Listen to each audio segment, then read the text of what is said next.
দর্শক আমন্ত্রণ জানাচ্ছি আন্তর্জাতিক অঙ্গনের সর্বশেষ খবর নিয়ে আমাদের নিয়মিত আয়োজন বিশ্ব সংবাদে। আর শুরুতেই থাকছে শিরোনাম। পারমাণবিক নিরাপত্তা সূচকে পাকিস্তানের অগ্রগতি। যে বিষয় ফোন আলাপ হলো ট্রাম্প ও পুতিনের মধ্যে। ভয়ঙ্কর জীবাণু অস্ত্র তৈরিতে পাকিস্তান চীনের গোপন চুক্তি। আয়া সুফিয়ার প্রথম জুম্মার মুসল্লির ঢল। সামরিক গোয়েন্দার নজরদারিতে মিয়ানমারের সব মন্ত্রী এমপি। রাশিয়ার বিরুদ্ধে স্যাটেলাইট বিধ্বংসী ক্ষেপণাস্ত্র উৎক্ষেপণের অভিযোগ। আমেরিকায় 3 চীনা গবেষক আটক। দর্শক সব খবরে বিস্তারিত নিয়ে এই মুহূর্তে আপনাদের সঙ্গে আমি রয়েছি জুবায়েত ইসলাম। 3 পরাশক্তি যুক্তরাষ্ট্র, রাশিয়া ও চীনের মধ্যে ব্যয়বহুল অস্ত্র প্রতিযোগিতা নিয়ন্ত্রণে আনা নিয়ে মার্কিন প্রেসিডেন্ট ডোনাল্ড ট্রাম্প ও রুশ প্রেসিডেন্ট পুতিনের মধ্যে ফোন আলাপ হয়েছে। বিশ্বের এই দুই শীর্ষ নেতার মধ্যকার ফোন আলাপ হয়। হোয়াইট হাউসের বিবৃতির বরাত দিয়ে এ তথ্য জানিয়েছে বার্তা সংস্থা এএফপি। বিবৃতিতে বলা হয়েছে, পারমাণবিক অস্ত্র প্রতিযোগিতা রুখতে নিউ স্টার্ট সিটি নবায়নের জন্য কাজ করছে ওয়াশিংটন ও মস্কো। নতুন কৌশলগত অস্ত্র হ্রাসে 2011 সালে দেশ দুটির মধ্যকার সম্পর্কিত হয় এই চুক্তি, যা শেষ হবে 2021 সালে। তবে পারমাণবিক অস্ত্র কার্যক্রম রোধে এখন পর্যন্ত ট্রাম্পের আহ্বান প্রত্যাখ্যান করে আসছে চীন। দেশটির দাবি, তাদের পারমাণবিক কার্যক্রম যুক্তরাষ্ট্র ও রাশিয়ার তুলনায় খুবই কম। হোয়াইট হাউসের এক মুখপাত্র জানিয়েছেন, ভিয়েনায় অস্ত্র নিয়ন্ত্রণ চুক্তি অনুযায়ী চীন, রাশিয়া ও যুক্তরাষ্ট্র ব্যয়বহুল ত্রিমুখী অস্ত্র প্রতিযোগিতা থেকে সরে আসা যেতে পারে বলে আশা প্রকাশ করেছেন ট্রাম্প। ক্রেমলিন থেকে এক বিবৃতিতে ট্রাম্প ও পুতিনের ফোন আলাপের বিষয়টি নিশ্চিত করা হয়েছে। কৌশলগত স্থিতিশীলতা এবং অস্ত্র নিয়ন্ত্রণ তারা জরুরি দ্বিপক্ষীয় বৈঠকের আহ্বান জানিয়েছেন তারা। রুশ প্রেসিডেন্টের দপ্তর থেকে বলা হয়েছে, ইরানের পারমাণবিক কার্যক্রম পরিস্থিতি বিষয় নিয়েও আলোচনা হয়েছে। এ ব্যাপারে সম্মিলিত উদ্যোগের প্রয়োজনীয়তার কথা বলেন তিনি। ট্রাম্প পুতিনের আলোচনায় চলমান করোনা ভাইরাস মহামারীর বিষয় নিয়েও আলোচনা হয়েছে বলে জানিয়েছে চীনের সরকার নিয়ন্ত্রিত সংবাদ মাধ্যম সিনহুয়া।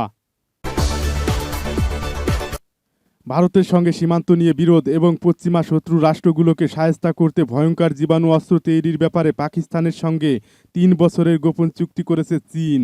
এরই মধ্যে আনথ্রাক্স সহ বেশ কয়েকটি ভাইরাস নিয়ে গবেষণার তথ্য ও অন্যান্য সরঞ্জাম ইসলামাবাদকে দিয়েছে চীন। এদিকে গত বছরের ডিসেম্বরের শেষের দিকে চীনের হুবেই প্রদেশের উহান শহরে করোনা ভাইরাস আক্রান্ত প্রথম রোগী পাওয়া যায়। যুক্তরাষ্ট্রসহ পশ্চিমা কিছু দেশের দাবি, উহান ইনস্টিটিউট অফ ভাইরোলজি থেকে এই ভাইরাস ছড়িয়ে গেছে। তবে বিশ্বের বেশিরভাগ বিজ্ঞানী সেই অভিযোগে কান দেননি। করোনা ভাইরাস নিয়ন্ত্রণ না করতে পারার ব্যাপারে চীন বেশ সমালোচিত হয়েছেন। সম্প্রতি অ্যান্থনি ক্লান্ট এক প্রতিবেদনে দাবি করেছে, উহান ইনস্টিটিউট এবার পাকিস্তানের সেনাবাহিনীর প্রতিরক্ষা বিজ্ঞান এবং প্রযুক্তি সংস্থার DASTO সঙ্গে জীবাণু অস্ত্র তৈরি এবং এসব নিয়ন্ত্রণে রেখে কাজে লাগানোর ব্যাপারে চুক্তি করেছে। অ্যান্থনি ক্লান্ট গোয়েন্দা সূত্র উদ্ধৃত করে বলেন, গোপন প্রকল্পটির ব্যাপারে গুরুতর উদ্বেগে রয়েছে চীন। এজন্য আন্তর্জাতিক চাপ থেকে বাঁচতে অন্য কোনো দেশে এসব জীবাণু অস্ত্র পরীক্ষা করতে পারে বেইজিং। এদিকে চীনের বিরুদ্ধে অভিযোগ রয়েছে, করোনা ভাইরাসে আক্রান্ত প্রথম রোগী শনাক্ত হওয়ার পরেও স্বচ্ছভাবে গুরুত্বপূর্ণ তথ্যগুলো পদুভাবের প্রথম দিকে প্রকাশ করেনি চীন। শুরুতে তথ্যগুলো প্রকাশ করা হলে মহামারীটি আরও কার্যকরভাবে মোকাবেলা করা সহজ হতো। অ্যান্থনি ক্লান্ট বলেছেন, পাকিস্তানকে জীবাণু অস্ত্র তৈরিতে বেশ কিছু মারাত্মক ভাইরাস এরই মধ্যে দিয়েছে চীনের উহানের গবেষণাগার। সেগুলোর মধ্যে সবচেয়ে ঘাতক হচ্ছে অ্যানথ্রাক্স ও সমগ্র আরেকটি জীবাণু। ওই জীবাণুগুলো কিভাবে সংরক্ষণ করতে হয় এবং প্রয়োজনে গবেষণাগারে আরও বেশি করে তৈরি করা যায়, সেই প্রযুক্তিও পাকিস্তানকে দিয়েছে বেইজিং। প্রতিবেদনে বলা হয়েছে, জীবাণু এবং সংক্রান্ত প্রকল্পটি পাকিস্তানে বিশ্ববিদ্যালয় ও সরকারি স্বাস্থ্য বিভাগ থেকে বিচ্ছিন্ন রাখা হয়েছে এবং ঠিক কোন কাজে ব্যবহার করা হবে সে ব্যাপারেও গোপনীয়তা রাখা হয়েছে। ৮৬ বছর পরে আবারও তুরস্কের ঐতিহ্যবাহী আয়া সোফিয়া মসজিদ জুম্মার নামাজের জন্য প্রস্তুত। জুম্মার জামাতে অন্যান্য মুসল্লিদের সঙ্গে যোগ দিতে পারে দেশটির প্রেসিডেন্ট রেসেপ তাইয়েপ এরদোগান। ইস্তাম্বুলের পুলিশের উদ্ধৃতি দিয়ে জুম্মার নামাজের জন্য মসজিদ প্রস্তুতের খবর প্রকাশ করেছে দেশটির প্রধান বার্তা সংস্থা আনাদুলো। ইস্তাম্বুলের গভর্নর আলী ইয়ালি খান বলেন, সবাই এখন জুম্মার নামাজের জন্য অপেক্ষায় রয়েছে। মানুষ উন্মুক্ত হয়ে আছে জুম্মার অংশ নেওয়ার জন্য। এরই মধ্যে দেশটিতে করোনা ভাইরাসের বিস্তার ঠেকাতে জোর পদক্ষেপ নেওয়া হয়েছে। গভর্নর বলেন, অন্তত 5টি আলাদা ব্যবস্থা নেওয়া হয়েছে ভিড় এড়িয়ে যাওয়ার জন্য। করোনার বিষয়টি মাথায় রেখে স্বাস্থ্যবিধি নিয়ে কর্তৃপক্ষ সতর্ক রয়েছে। আলী ইয়ালি খান বলেন, ইস্তাম্বুলের সময় সকাল 10টা থেকে মুসল্লিদের আসা শুরু হয়েছে। 11টি আলাদা বুথ রয়েছে যেখানে মুসল্লিদের প্রবেশের ক্ষেত্রে হ্যান্ড ওয়াশ, স্যানিটাইজার, তাপমাত্রা যাচাই সহ নানা সতর্কতায় মুসল্লিদের মসজিদে এলাকায় প্রবেশ করতে দেওয়া হচ্ছে। শহরে যাতায়াত ব্যবস্থা নেওয়া হয়েছে বিশেষ ব্যবস্থা। নামাজের আগে এবং পরে কয়েকটি রাস্তা বন্ধ এবং বিশেষ যানবাহনের ব্যবস্থা করা হয়েছে। প্রত্যেক মুসল্লি যদি নিরাপদ দূরত্ব মেনে চলেন, কুলাকুলি এড়িয়ে যান এবং মাস্ক পরিধান করেন তাহলে করোনা কোনো সমস্যা হবে না বলে জানান গভর্নর। আয়া সোফিয়া তুরস্কের একটি শীর্ষস্থানীয় পর্যটন কেন্দ্র। এটি আন্তর্জাতিক পর্যটক এবং তুরস্কের মানুষের কাছে সমান জনপ্রিয়। 1985 সালে এটি ইউনেস্কোর বিশ্ব ঐতিহ্য হিসেবে স্বীকৃতি পায়।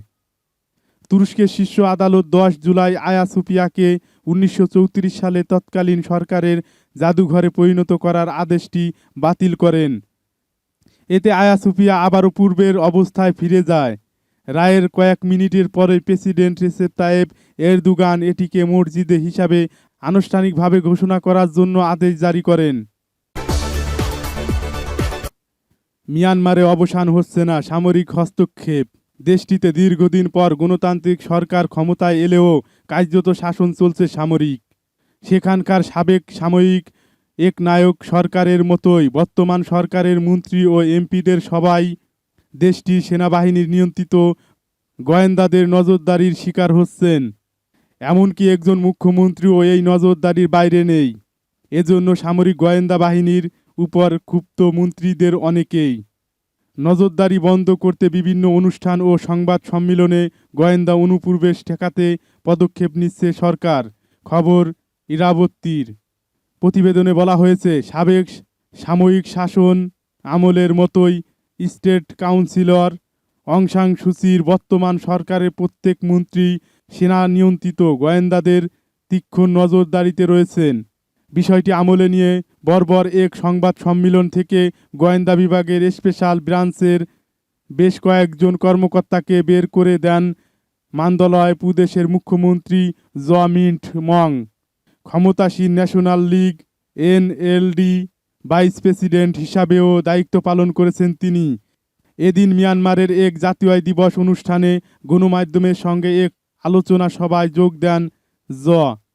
মুখ্যমন্ত্রী এই সংবাদ সম্মেলনে সাংবাদিকদের পাশাপাশি ঢুকে পড়েন স্পেশাল ব্রাঞ্চের বেশ কয়েকজন কর্মকর্তাও। অনুষ্ঠানে কয়েক ঘন্টা পর সামাজিক যোগাযোগ মাধ্যমে একটি ভিডিও ছড়িয়ে পড়ে। তাতে দেখা যায় মুখ্যমন্ত্রী জ বেশ ক্ষোভের সঙ্গেই স্পেশাল ব্রাঞ্চের সদস্যদের মিটিং রুম থেকে বের হয়ে যাওয়ার নির্দেশ দিচ্ছেন তিনি। বলছেন, এখান থেকে এখনই বের হয়ে যাও, এখানে তোমাদের কোনো কাজ নেই। এই কর্মকর্তাদের সামনেই তিনি নজরদারির বিষয়টি তোলেন। বলেন, কোনো নজরদারি গ্রহণযোগ্য নয়। গোয়েন্দা কর্মকর্তাদের অবশ্যই আচরণবিধি মেনে চলতে হবে। 1948 সালে স্বাধীনতার পর থেকে বেশিরভাগ সময়ই সেনা শাসনের অধীনে ছিল মিয়ানমার। এ সময় সামরিক গোয়েন্দা বাহিনী ব্যবহার করে সরকার বিরোধী কর্মকাণ্ডের অভিযোগ এনে বহু রাজনৈতিক ও অধিকার কর্মীকে জেলে ঢুকানো হয়েছে। এর মধ্যে 1988 সাল থেকে 2010 সাল পর্যন্ত তৎকালে গণতন্ত্রপন্থী দল এনএলডির বহু নেতাকর্মীকে হয়রানি করা হয়। সে সময় মান্দলয়ের মুখ্যমন্ত্রী জ মিন্টও জেল খাটেন। পারমাণবিক নিরাপত্তা সূচকে সবচেয়ে অগ্রসর দেশ হিসাবে আখ্যায়িত করা হয়েছে পাকিস্তানকে। চলতি বছরে বৈশ্বিক পারমাণবিক উপকরণ নিরাপত্তা নিয়ে জরিপ করেছে যুক্তরাষ্ট্রের একটি সংস্থা, যাতে 7 পয়েন্ট সার্বিকভাবে সর্বোচ্চ উন্নতি করেছে দক্ষিণ এশিয়ার দেশটি। এক্সপ্রেসের খবরে এমন তথ্য পাওয়া গেছে, সর্বমোট 47 পয়েন্টে পাকিস্তান 19তম, আর তারপরেই 41 পয়েন্ট নিয়ে প্রতিবেশী ভারতের অবস্থান। ন্যাশনাল থ্রেট এনটিআই পরমাণু নিরাপত্তা সূচক অনুসারে নিরাপত্তা ও নিয়ন্ত্রণ পদক্ষেপে পাকিস্তানের সবচেয়ে বেশি অগ্রগতি হয়েছে। এতে দেশটির 25 পয়েন্ট বেড়েছে। বেসিক মানের দিক থেকেও ভালো করছে তারা, যাতে দেশটির 1 পয়েন্ট বেড়েছে। প্রতিবেদনে বলা হয়, নিরাপত্তা ও নিয়ন্ত্রণ পদক্ষেপে এই অগ্রগতি খুবই তাৎপর্যপূর্ণ। জোরালো আইন ও নীতিমালার কারণে পাকিস্তানের স্কোর বেড়েছে। এতে তারা টেকসই নিরাপত্তা ও সুবিধা পাবে। অভ্যন্তরীণ প্রতিশ্রুতি ও সক্ষমতাও পাকিস্তানের স্কোর 67-100 বেড়েছে। দেশের পরমাণু নিরাপত্তা পরিস্থিতি মূল্যায়নের পরিমাপক হচ্ছে এনটিআই এর এই নিরাপত্তা সূচক। পারমাণবিক উপকরণের নিরাপত্তা সূচকে পাকিস্তানের অগ্রগতির তারিফ করেছেন যুক্তরাষ্ট্রের সাবেক কূটনীতিক কেনেডি। এক টুইটার বার্তায় তিনি বলেন, পাকিস্তানের এই উন্নতিকে স্বাগতম জানাচ্ছি।